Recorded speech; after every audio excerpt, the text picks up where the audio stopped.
Hello, Julian. Hello, Mike. Hey, Julian, don't you know Monia Mickle, Maxa Muckle? Mike, that's gibberish. Oh, no, it's not, is it? It's Scottish. Yeah. Ah, shall we get Dave Nicol in to translate it for us? Great idea. Excellent. Hi, I'm Mike Brampton. And my name is Julian Ho. Welcome to Veterinary Ramblings. So you're a vet, now what?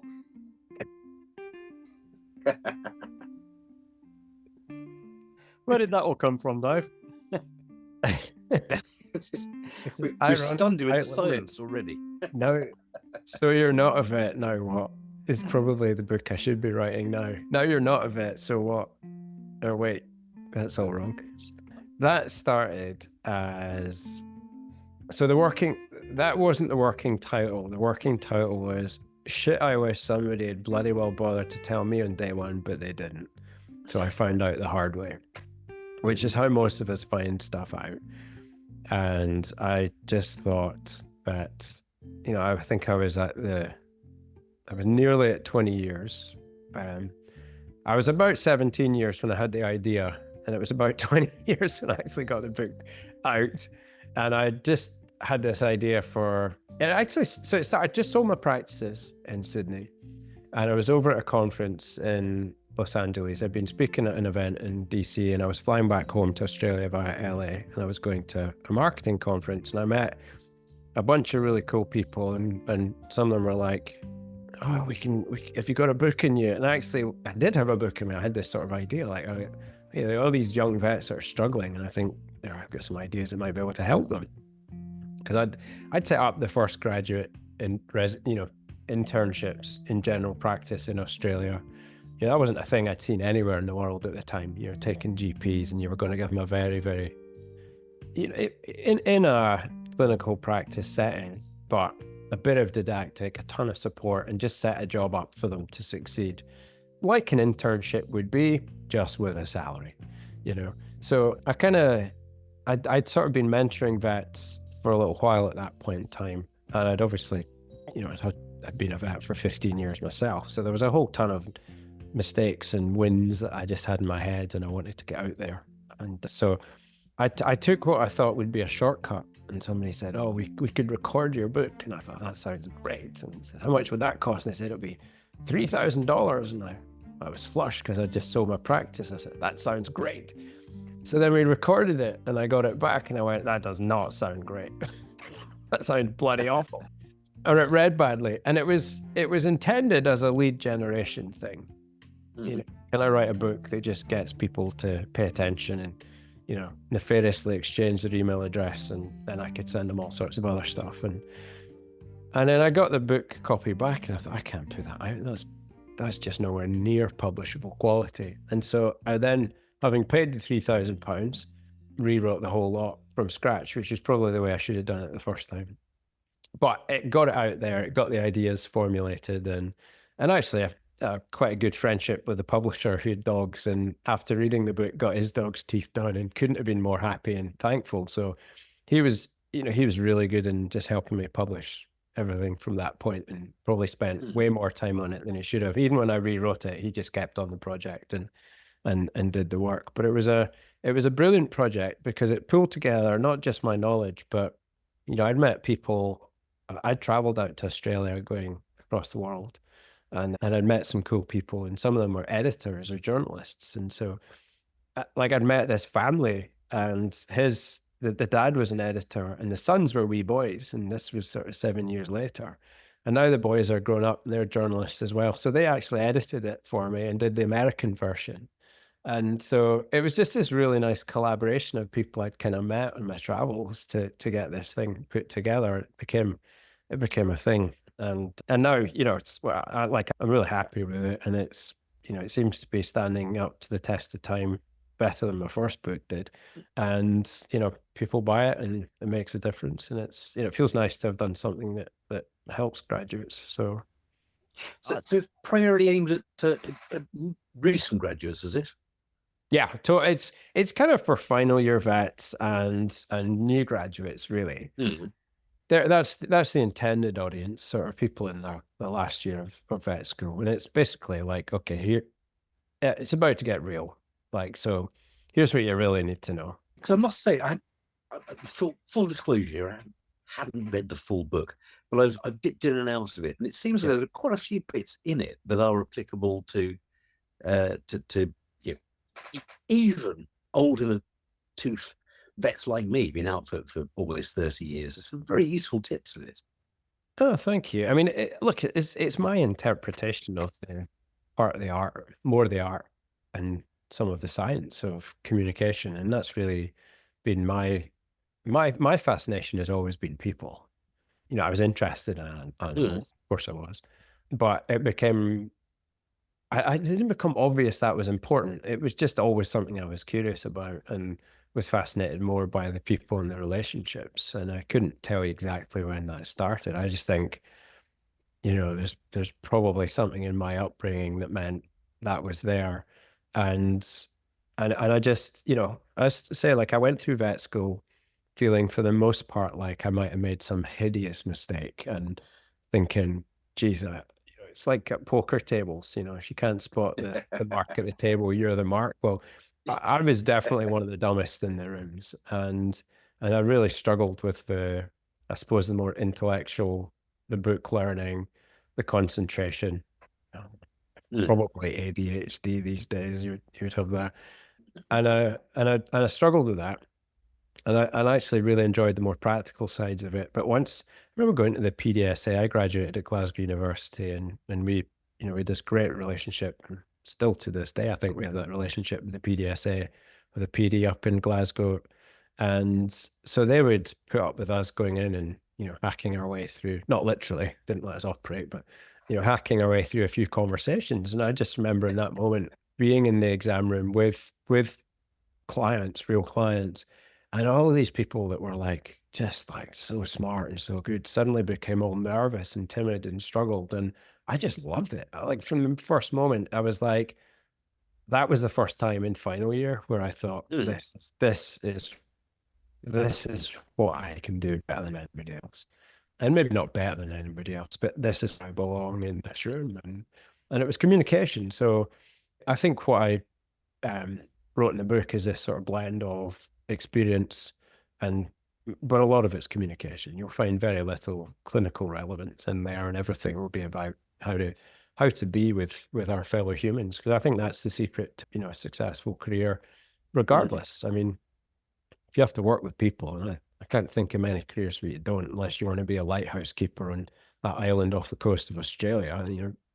But for the rest of us, we're going to have to deal with people, and you know, and I think that's something that veterinary medicine, and I think it's shameful that we still have this problem, but we prioritize teaching students clinical stuff that they will never use, particularly because we're teaching them not to use it, but we don't teach them the things that actually they will use. And I think vet schools have a part to play in being responsible for and answering the burnout problem we've got, because we've done the survey data, and there is no doubt that it's whether you can deal with clients and you either have unappreciative clients or appreciative clients. The difference in terms of emotional outputs for practitioners is huge, and appreciative clients are a vaccine against burnout, and underappreciative, non-appreciative or angry clients are the main cause of burnout. I like that term, actually, a vaccine against burnout. That's fantastic. But it's true. You're absolutely right. I think the vet schools should come into the equation earlier on, when they're accepting the students in there, because you can quite clearly see when you have students come to see practice, there are some that you can tell just aren't going to make it. They haven't got any desire to get into personal skills, let alone the tools to. And if you ask any vet student why they wanted to be a vet, it's always, I love animals.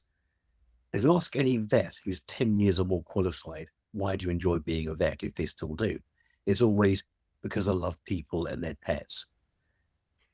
Yeah, and I think there's a lot to the problem solving part of it as well. I mean, and I do think, you know, when they're not going to make it, they might not make it in practice. There'll be a place for them in veterinary medicine. There'll be a home for them for sure.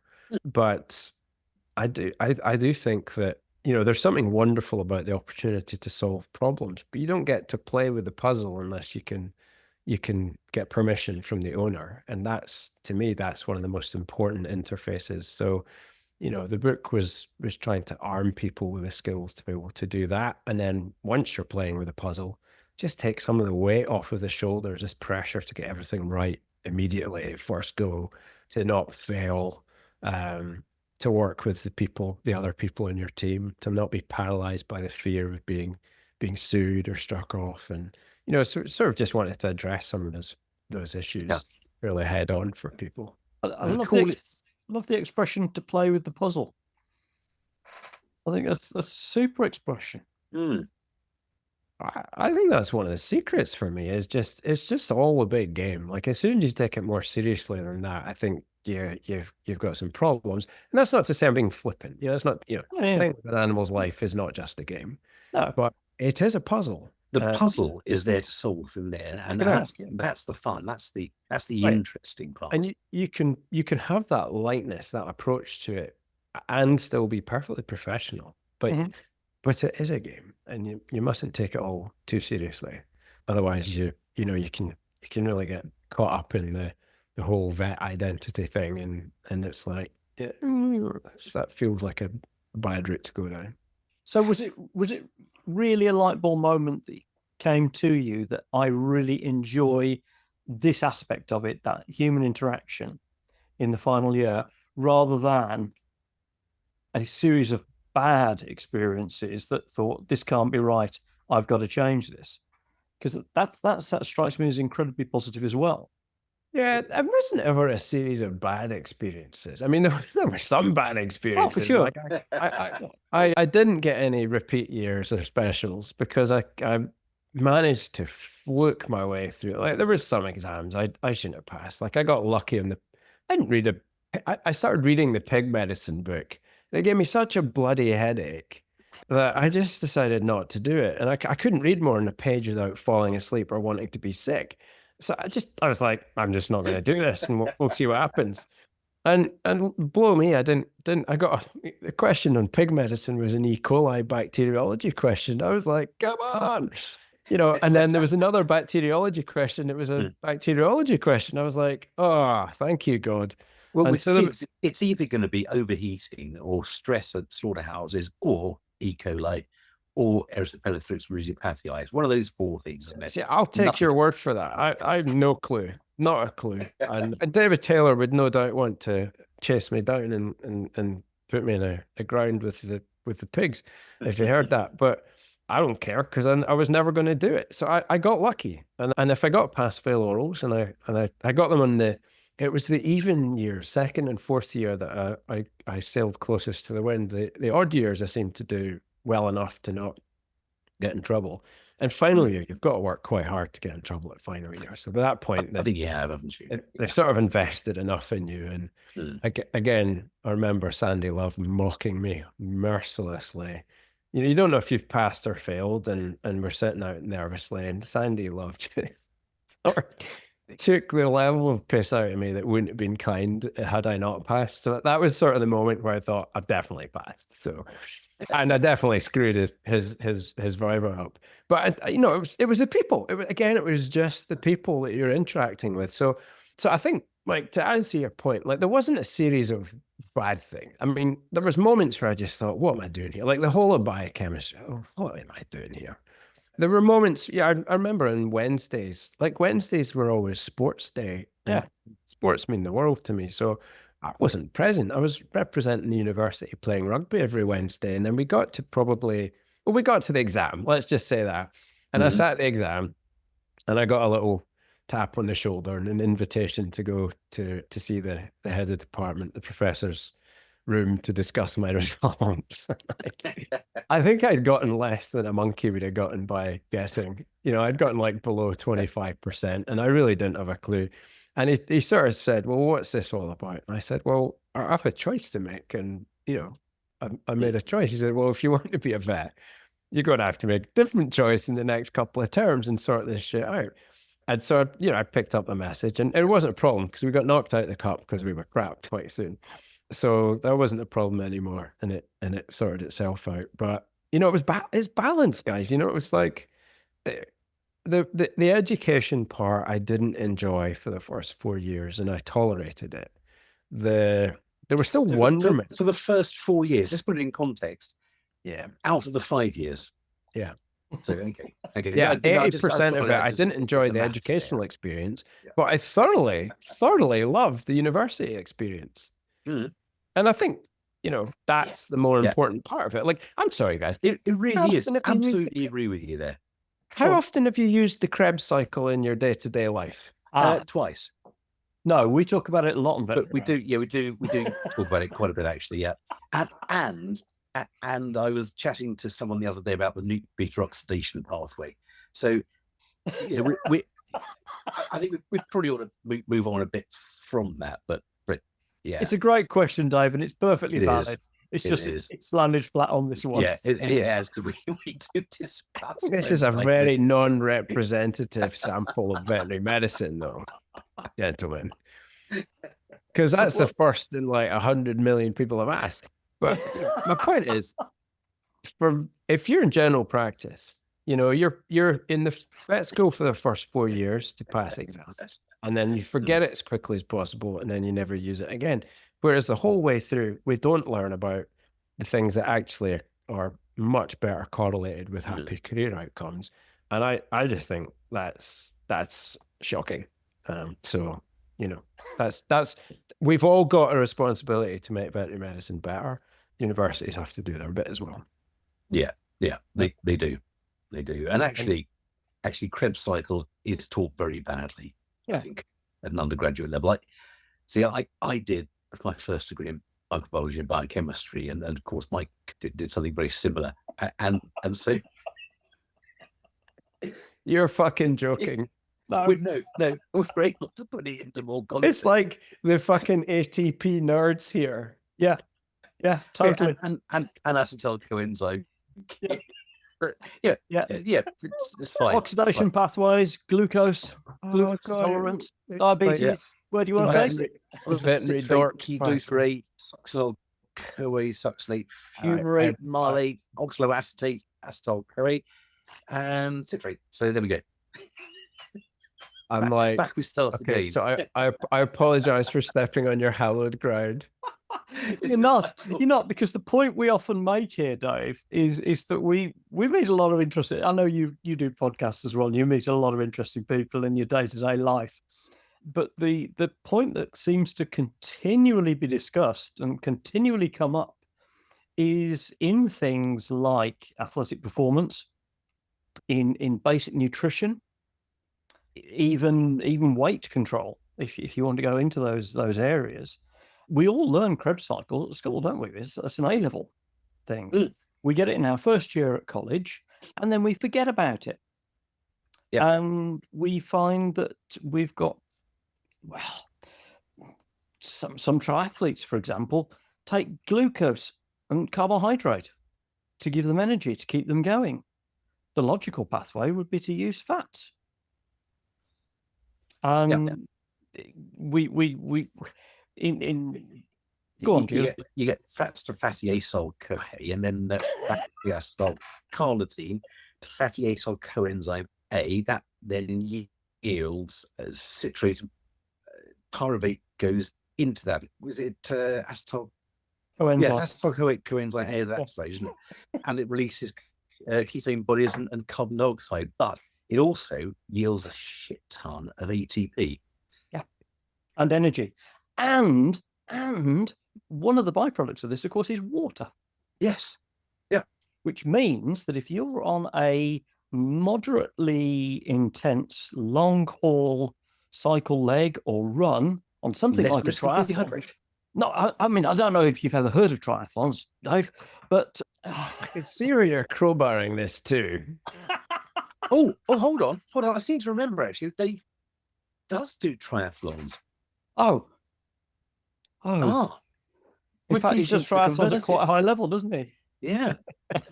and I don't. I do cycle occasionally, and of course swim. But as to running, that's not really my thing.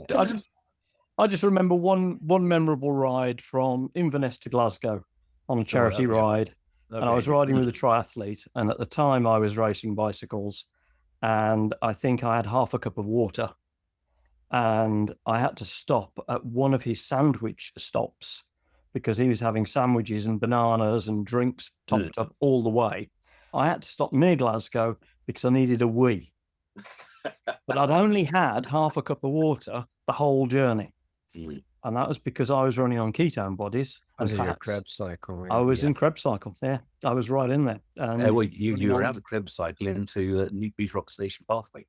Absolutely. Which runs alongside also. It's almost encouraging to want to drop you in the cycle if you talk like this the whole way from Inverness to Glasgow. It's like, I used to do some really crazy things. That was in my youth, about 10 years ago. Although you're a cyclist, so you'd be more likely to drop me. So there you go. No, not at all. Not at all. Not at all. Mike was a pretty serious cyclist. I used to. Used to. Not as serious as he was a skier. Well, no, I think equal of both. Equal of both, I think, because whilst the skiing, but this isn't about me, it's about Dave. Whilst the skiing was very, very serious, the cycling. What level did you get to in the skiing? What level? Yeah. 14th in the world. Far out. That's pretty awesome. It was speed skiing, straight down, no bends. Just doesn't handle turns. Handle turns. Is that a function? Like, where's the? Okay, so this is. Oh God, now we're going like ridiculously nerdy. So there's like a zip line. Yeah, I often think, okay, what's the ideal combination of weight and girth in terms of, downward, mass and velocity and all of that, and then wind resistance, or people traveling down the zip line on Brighton seafront.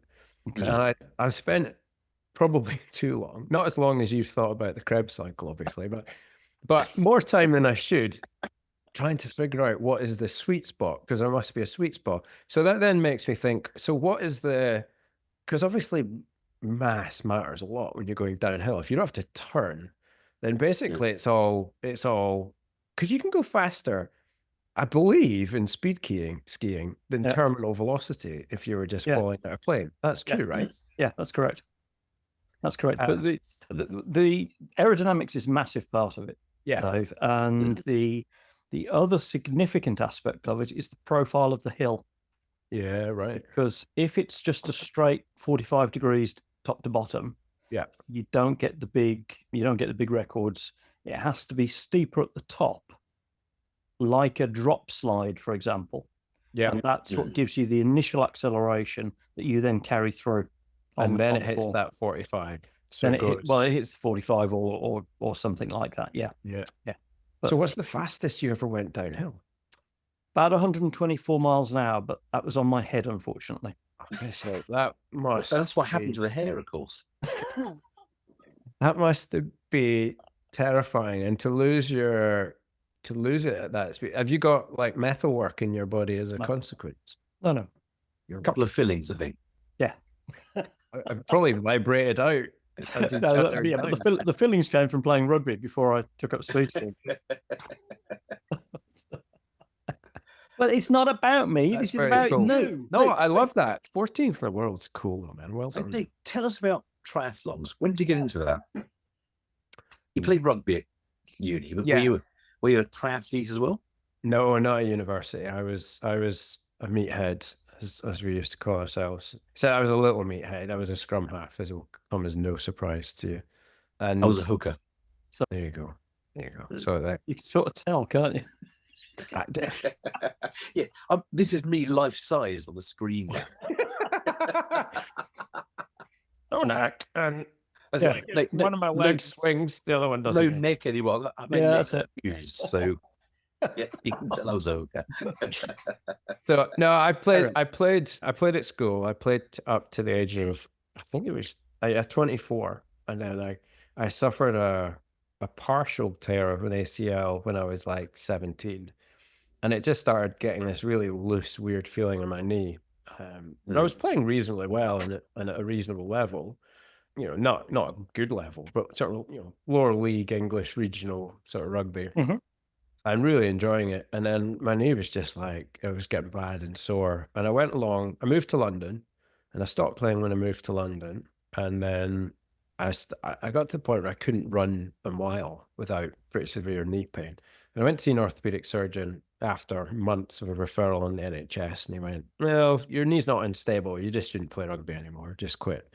And I was pretty upset about that, but I didn't have the means to really do anything different to that, and so I stopped. And then it was maybe 3 years later or something, and my partner at the time got private medical insurance with her job, and I got covered by that. So I went back, and lo and behold, it was the understudy of the guy I saw. And he was like, "Oh, we must MRI you and all these things we can do for you now." And I'm like, "Really? Okay." And he said much the same thing, just for much more money. And he tidied up my knee with an arthroscopy, let the knee demons out. And he proclaimed at the recheck, "Thou canst run again." And whether that was actually true or not, I took it to be true, and I started running. But so I wanted something to go back to that wasn't going to involve contact, that wasn't going to involve too much running, that I could balance out the disciplines. I needed something in my life that would be a counterbalance to stress and burn off some energy. And triathlon ticked all of the boxes. So that was 2005. I did my first one. Right. And then I moved to Australia in 2009. So I did it in 2005, 6, and I did the London Triathlon in 2007. And then life got busy. I got promoted into a head vet role, and it got pretty hectic. So I didn't compete at that point. And then I moved to Australia, and I didn't compete at all for the whole time I was in Australia, which is sinful, really. Was it too hot, or were you just afraid of getting eaten by a shark? All of the above, really. Yeah. Yeah, I'm made for, I'm little and made for rain and wind, and that place is. You missed the midges. I missed the midges, and I burn furiously in the sun. No, I ran. I didn't have a bike out there, which was a big part of it. I did. I shipped a bike out there, but again, it was there for a year for holiday, and then ended up staying, and then I bought my first practice outright, and it just got busy. And then I became a dad, and there was just no space for anything at that point. So it wasn't till I moved back from Australia, and it was even then it wasn't right away. It was 2019, and my daughter did the scootathlon. Brighton Triathlon has a kids scootathlon, and she wanted to do that. So she did it in 2018, and then I said, "Oh, I gotta get back to this." I'd forgotten about it. And so 2019, I went back to it, did the Brighton Tri, did it badly, but enjoyed it enough. And on that race, I saw these gods and goddesses in blue bearing GBR kit. And I thought, what the hell? Why are elites in this race? And they were running like elites. And then I looked more closely, and I'm like, one or two of them looked like they've got some miles on the clock. And they were still destroying everyone. And I thought, wow, I'm gonna find out more about them. And that's when I became aware of age group racing. And I think triathlon, whilst there's many elements of it about it are completely not inclusive, it's not ageist. So you can compete up to any age, and they ban people in 5-year increments, and so you've got the opportunity to compete at lots of different level of events. But I set my goal to try and compete for Team GB, which is a little bit of a hangover from rugby, from not being able to. I was pretty small as a kid, and to get representing Scottish schools, like I felt like I got unnecessarily held back there, and so I had unfinished business with some degree of national representation. So it was a chip on my shoulder and a fitness thing all rolled in one. And so I said, right, I'm going to try over the next 3 years to pull on a Team GB bib. And that should have ended up, COVID happened in between times, of course, so you didn't start racing again until 2022, but got a coach, got pretty serious about it. And the aim was to try and compete in the European Champs in 2025, but I got somewhat unexpectedly got a place in 2024 and competed in the Euros in Vichy in September. And what an amazing experience. So it's a sport I love and hate all rolled up in one. And I think the best sports are, aren't they? yeah, there's a complicated relationship with these sports. Yeah, I used to do climbing, not for a tremendous degree, but fairly Mont Blanc, fairly high level climbing and Mont fairly Blanc. high climbing anyway. Yeah, Mont Blanc. Well, okay, Mont Blanc, yeah, but Okay, yeah, I was put it in perspective then. terrified and loved it at the same time. Yeah. I used to hate being halfway up with a view of a mile down, thinking, shit. Don't look. They say that for a reason, don't they? Don't look down. No doubt. Oh yeah. So, are there any lessons that you've translated from your triathlon, your competitive triathlon work, whether it be training or performing, into the veterinary field? Yeah, like so much.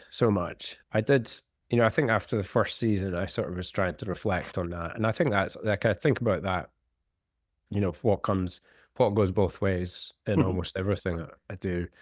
And I think, the most important things for me were, there was almost an extension of what I was trying to teach people in the book. What I used in the process of trying to accomplish this goal was everything I'd been learning and teaching and deploying in the business sense. So, set a goal. Doesn't matter if it's a big, hairy, audacious thing or a little goal. And, big, hairy, audacious things are just a series of little goals put together. What's the old Scottish phrase? Many meekles does a muckle mac. Lots of littles makes a big. I haven't heard that one for years. That's a good one. That's from Harry Potter, isn't it? Muggles are recognised. Close. But yeah, so I just thought, okay, well, I don't mind if I fail, but I will mind if I don't try. So what's worse, not trying? So that was an obvious one. And then I made not just the little list of things I was going to do. I said to myself, okay, if you're going to do this, you have to think like, what would a Team GB athlete do, and make different choices. So I made a list of all the things that I was going to work on, and every decision's a fork in the road. And I said, well, would a Team GB athlete engage in this behavior? And it turns out a lot of my behaviors were things that the answer to that would be no.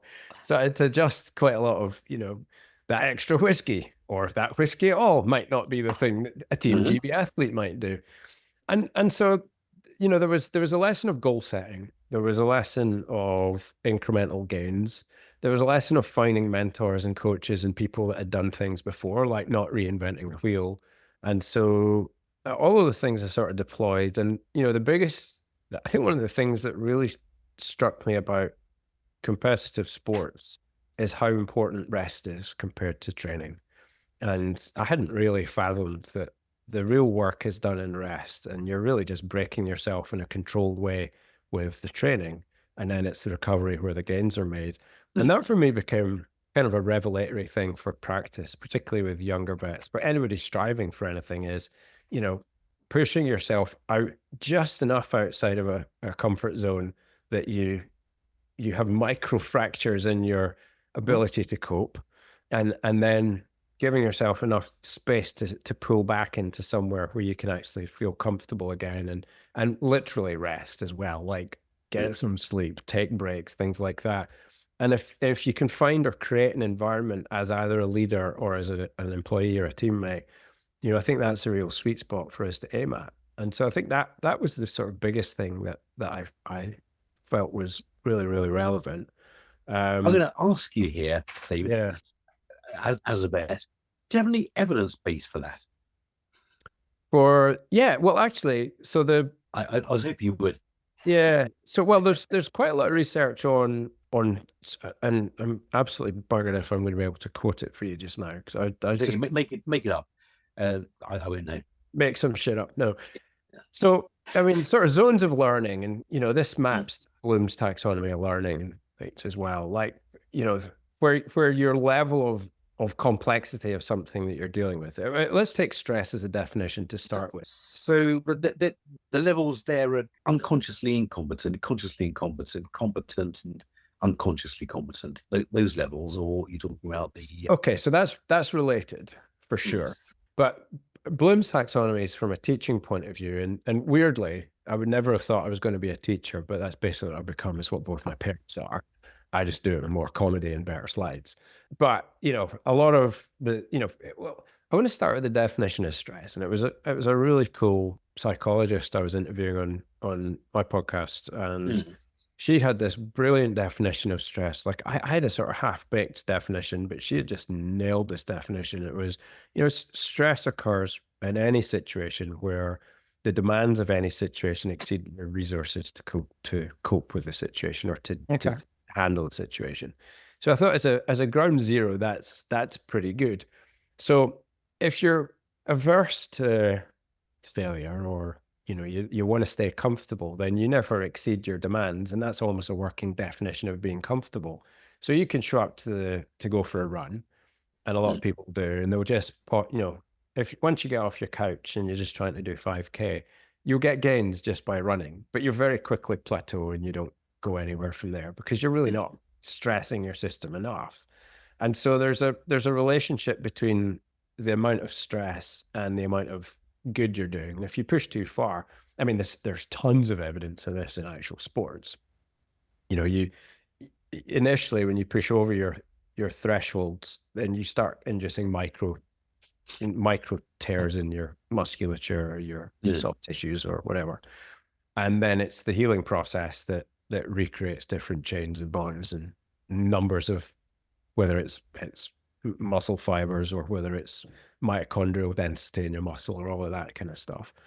When it comes to sort of learning, you know, we've got to push ourselves slightly out of our comfort zone because there's nothing to be learned there. But if we overwhelm ourselves with too much technical information or too much volume of information, there's the parallels to sports again, you know, intensity, volume, frequency, then your body, you know, if you take too much information, we all know we shut down. So if you overwhelm your ability to learn, then you're not going to pick up anything. And so it's that sort of sweet spot. And there's some really neat graphs they've done in terms of the level of stress and the level of productivity or learning that happens in the workplace or in the learning environment, whether it's work or work.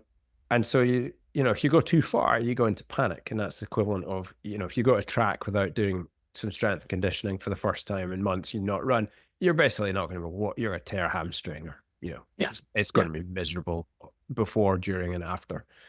So you've kind of got to incrementally build to that. And I just think that is such a good analogy for how we learn. And when you think about how we teach people in practice, and I think there's a broader issue here. Like when I learned in practice, you know, my learning, as you're probably picking up from this, was done mostly in practice and not much at university.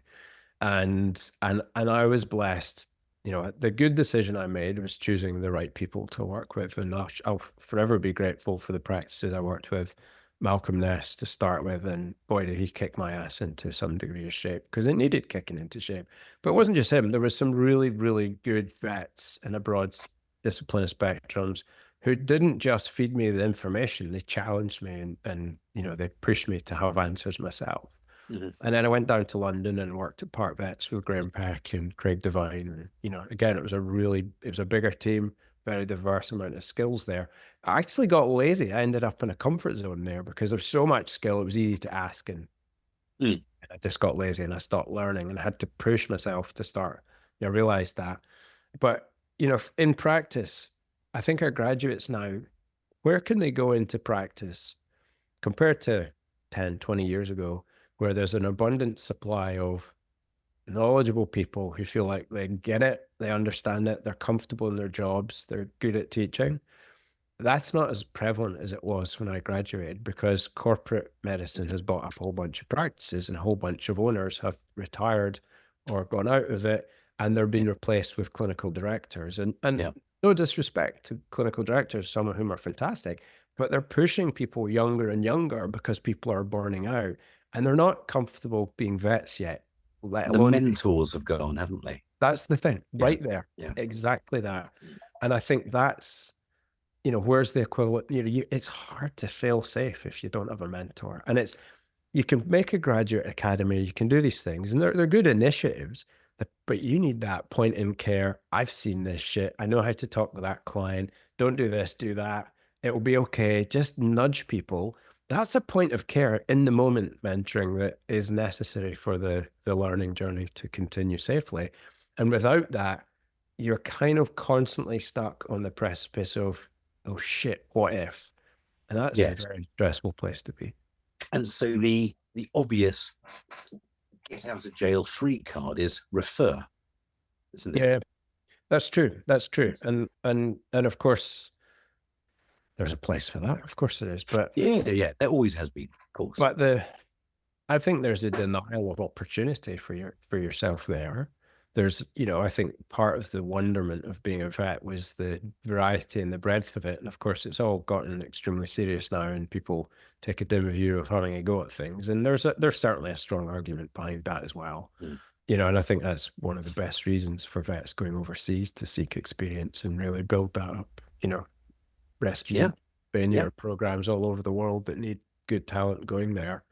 Do that and get some basic first principles under your belt, because it'll make your career so much easier. But yeah, there's the trends all fit together. I'm not sure one would ever say that it's as joined up to say there's some conspiracy to stop people referring. I think people are taught. I mean, that's a whole different subject, this notion of gold standard care that drives me crazy. Yeah, absolutely. We've been there before on this podcast. Well, I won't bore your listeners with more of that. You can see Mike giggling away here. It's the buzzword these days is contextualized care, which I'm saying we, Dave, because I guess you're rather saying we just see as being a vet. Because I mean, you talk about this. Was it the subtle art of negotiation in your book, and that's what it's all about, isn't it? We negotiate with the clients. We find out where their happy point is. We want to know, to a great extent, what their ethics are, what level they want to go to in terms of care of their pet, and that's as important as how much they have to spend on their pet. Not how much they're prepared to, because that's often not the same answer, is it? Absolutely not. I think there's, I think a helpful framework, and this is something that's developed in my brain a bit, since writing the book, and informed by some of my, my brilliant colleagues, but there's more than a financial budget at play. And I really like the fact that I think there's probably 5 budgets happening. There's a time budget, there's a emotional budget, which is the one we pay least attention to. There's a physical budget, and there's obviously a temporal budget as well, so, but then the emotional budget is for us as well as for the owners, isn't it? Exactamundo. Yeah. And our budget tends to be calibrated differently, or it's just a different, I think it's just a different currency is perhaps the best way to describe it. We want to do things to try and help pets, and we don't understand if pet owners can't or won't, and we get kind of judgmental over things like that. And I just came back from doing some talks in the US, and I said to them, if you learn, and you used the word earlier, I think some great words in negotiation, and it's important to define that correctly, or have a good idea of what we mean by that, because negotiation conjures up images of somebody has to win and somebody has to lose. Yes, and that's or of an Arthur Daly type character. Correct. Yeah, exactly. Very negative connotations, but actually a skillful negotiator finds the common ground and finds the win-win. And and that isn't always the biggest amount of money. So I think it's finding the fit that is the best shape for the family and the pet's life, and meeting the client and that family where they are. That's the skill of what happens down room. And that fit may include you as the primary practitioner, or it may include referral. It might. And again, that's a happiness, Absolutely. isn't it? That's well, I can do this. I'm happy to do this. I'm competent at it. That's great. Yeah. Or, well, the client wants this, but it's out of my comfort zone. Now, that's still okay, as long as they are aware that there's no other option. Yeah, exactly. But yet, again, negotiation, win-win. Correct. And that's what you shouldn't be left with. There's a feeling that, oh my God, what have I done? I can't sleep tonight because of this. On anyone's. Correct. And I think that if you get good in the exam room, and that means you can take a good history, do a good physical exam, make a reasonable assessment and plan, which if you do the first two things right, you should be able to do in almost all cases. And then you make some recommendations, not by giving them all the options and just letting them decide on something that they're completely incapable of. You know, this notion of informed consent alongside goal care is, to be honest with you, a horrible misinterpretation, or we've interpreted the notion of informed consent very poorly for our clients. I think we've interpreted it as they need to have all the facts so they can make a decision, so it's on them if it goes wrong, or not on us because we give them all the information, without considering the blatantly obvious fact that they're unqualified to deal with all of this information, and all you'll do is make them shut down if you show up and throw up. So better to find out what's important to them. And that means there's an emotion. Some people want, they want to talk about emotions. Other people, it's about rational facts. But you can't until you understand what matters to that person. And the best question I've found for that is, what's important to you about your pet's well-being or your pet's treatment from here?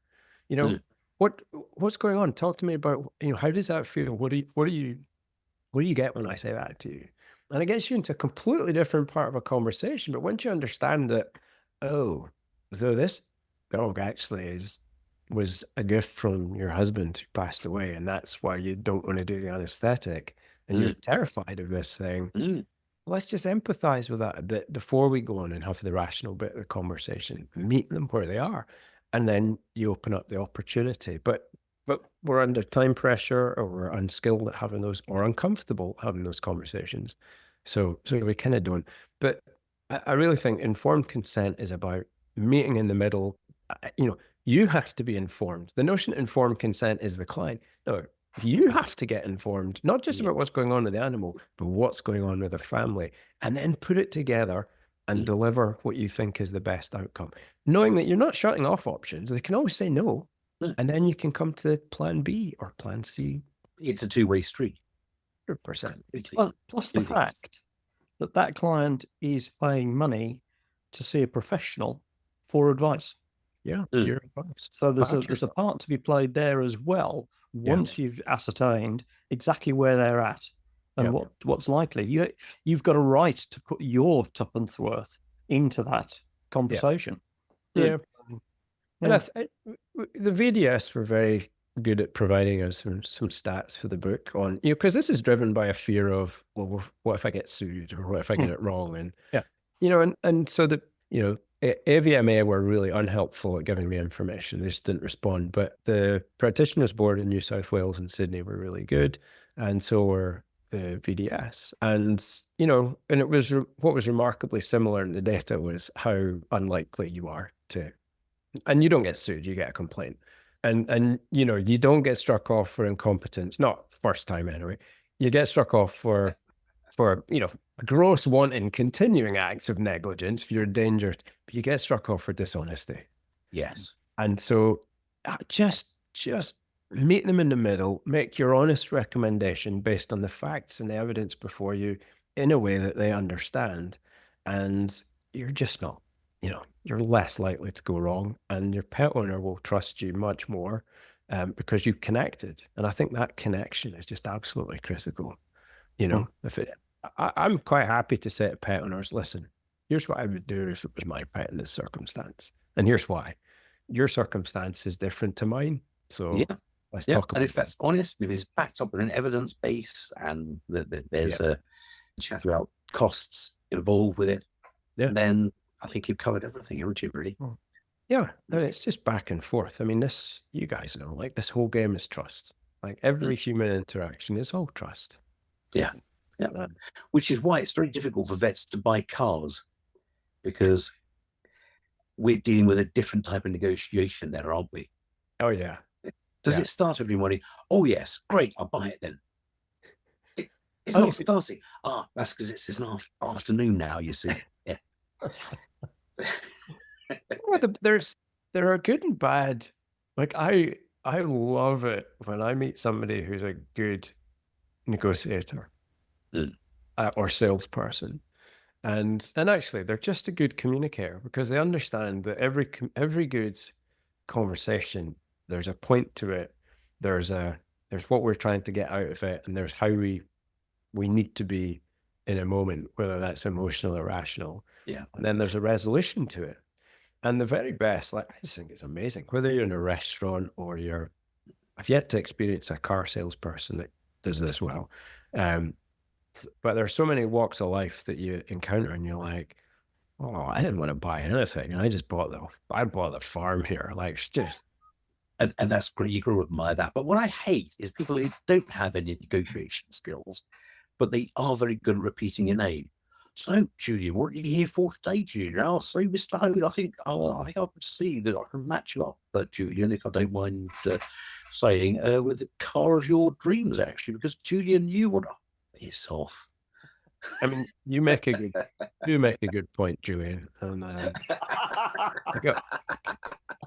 and I hate for Mike to feel left out in this moment. So, but Julian, yes, it's all very good. Well, that's not a problem, because I could do a bit of negotiation right now.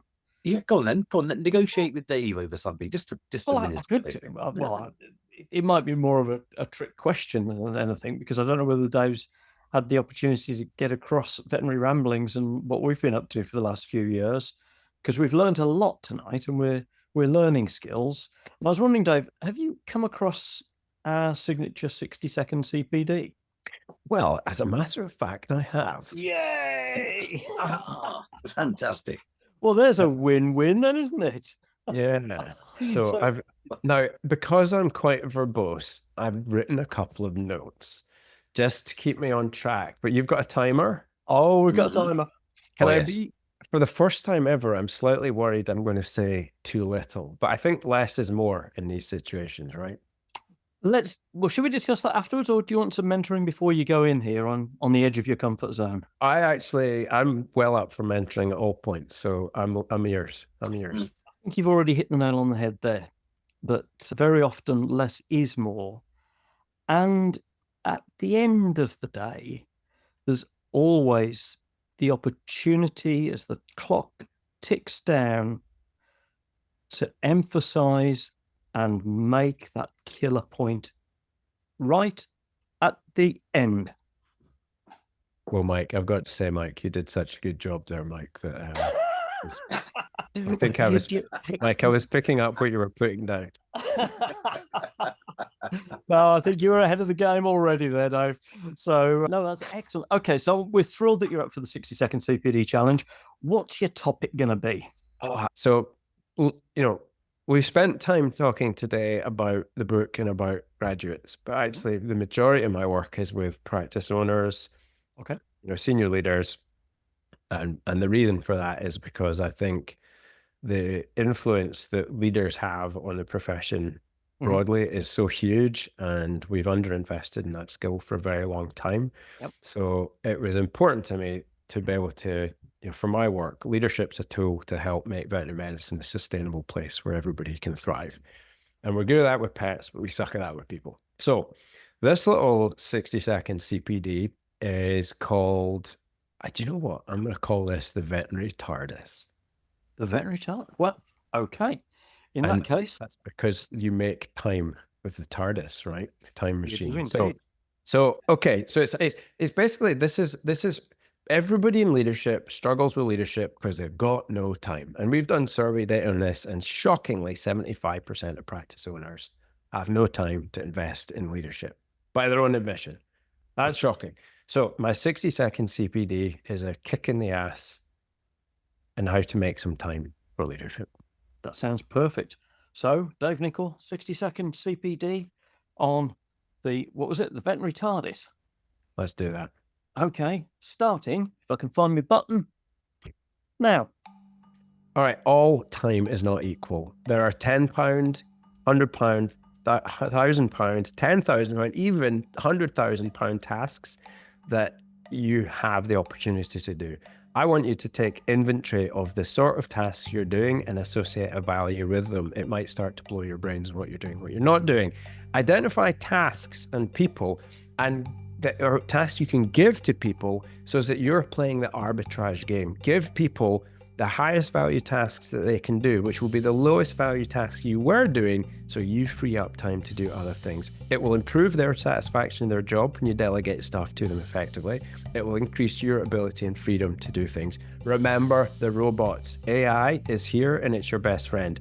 Use time to work on the highest value tasks and download a copy of our, if you're not sure what those are, our 5 stages of practice growth, so you know what those tasks are. Done. There you go. Fantastic. Absolutely spot on. Perfect. Fantastic. Well That done, was Dave. stressful. That was actually We expected no less from you. It's brilliant. So stressful. Was that on the edge of your comfort zone? What was on the edge of my comfort zone is how shit my writing is, and I couldn't make a word of it. Fucking, it's like vet writing. Sorry, my French Good, got that's bad brilliant. there, but However, excuse my French. I think you've almost deserved a certificate for that. I say almost because there's a couple of other hoops we have to go through, aren't there, Mike? Well, our CVS regulations, in fact, most CE or CPD regulations do stipulate that there has to be a certain amount of reflection on the CPD. So Okay. I'm wondering, Dave, have you got a reflection question? I do. Oh, So my reflection question is to sit down with a nice cup of tea, beverage, cold or warm, of your choice, at a time when you're not at the frantic pit face of veterinary medicine, and take a second to reflect on all of the things that you did in your day that required you to do because only you have the qualification to do. And anything else on your list is something that you can potentially delegate and make their life better. So reflect on which things are in one category and which things are in the other, and what you might do about it. I like that. I like that for 2 reasons. Mm. The first reason, obviously, because it's very sagacious and true. The second reason, because it fits in with my philosophy of living life a la Douglas Adams, who invented this term called the SEP, or somebody else's problem. And that really encompasses that. So Dave, thank you very much. Excellent CPD, really good reflection. And you now got a certificate. And it says, so you've got a certificate. It's now not what? just for you, Dave. It's It's not just for you. Our listeners can download Oh, yeah, it. yeah. present it to the Anyone can RCVS. download it. Yep, I there we love go. it. There Can I see all the Right. pictures on it? So there's you go. mountain. Well, there's me cycling very slowly. I love it. I don't run, so there's me climbing. Yep.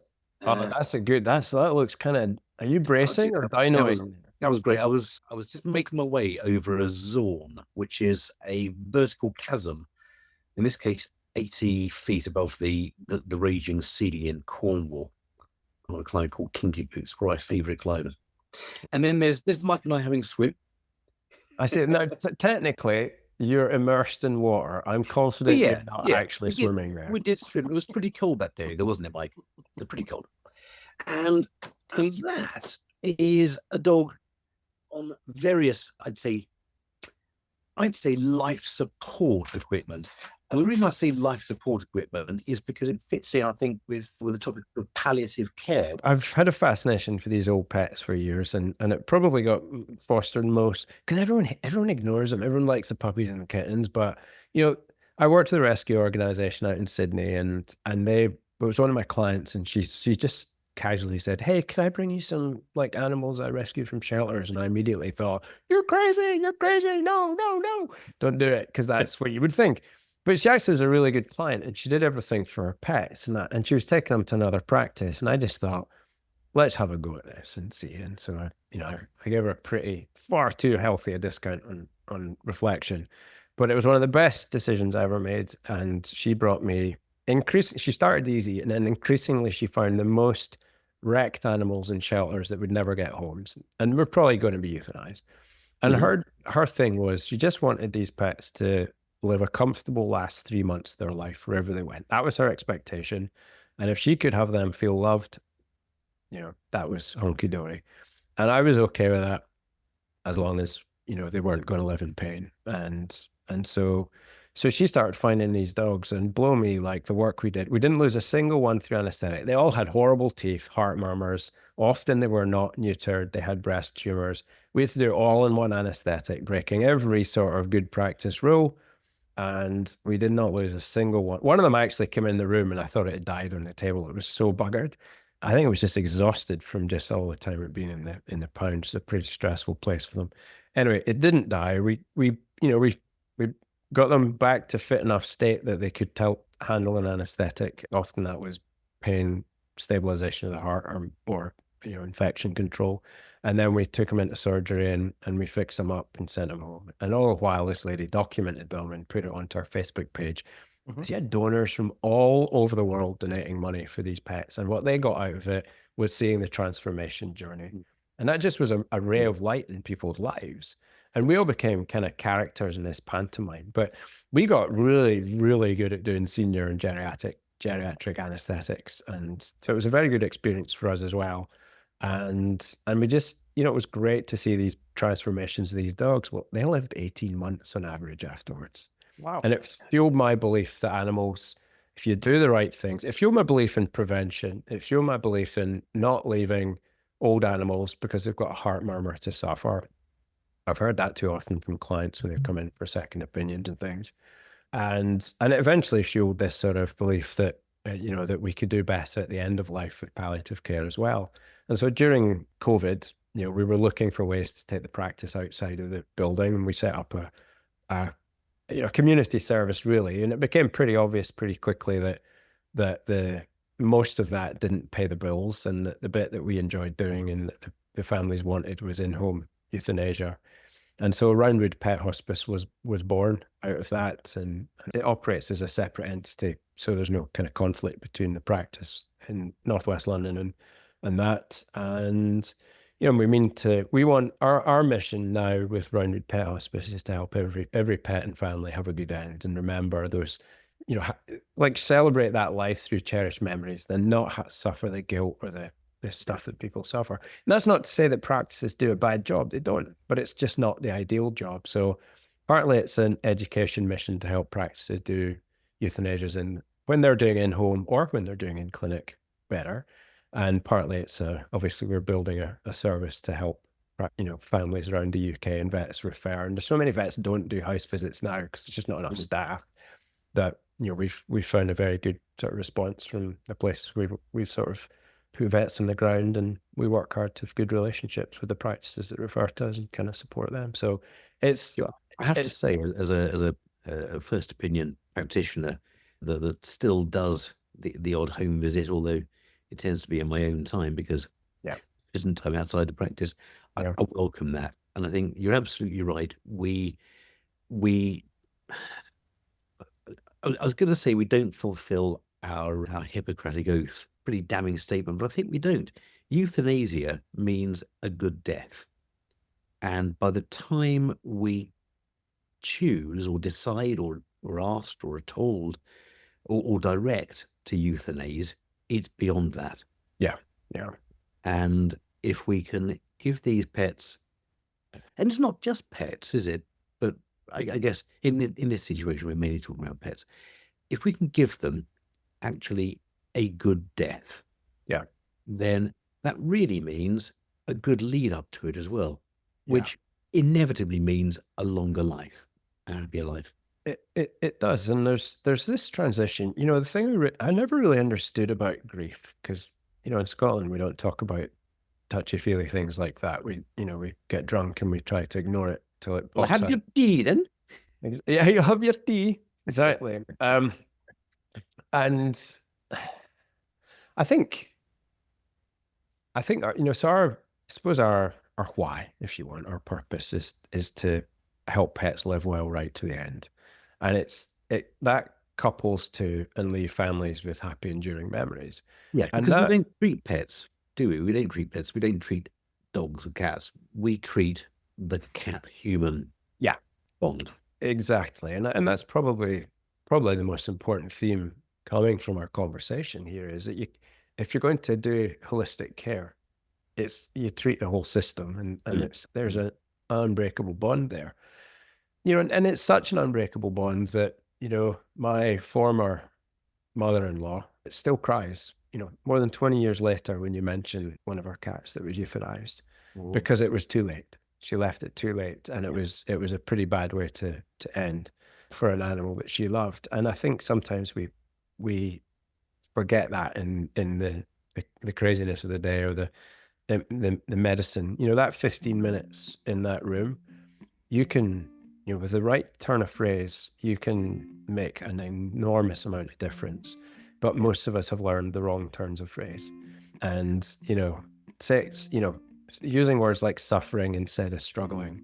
You're making the right choice. We're making this choice together. You relieve so much weight from their shoulders, and the process of doing it. Like I never used to sedate animals for euthanasia. Now we won't euthanize.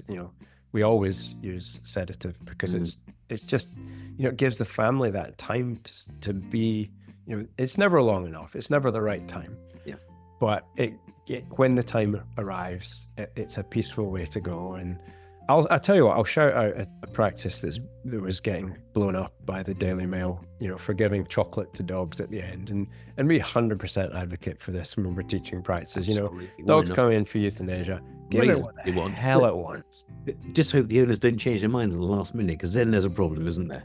Well, there's always some form of apomorphine that can sort that out and activate charcoal. But yeah, when I go, I want to go doing, I want to eat as much pizza as I can eat. I want to be there next to my gorgeous partner, whispering sweet nothings in my ear, surrounded by my family in a beautiful place.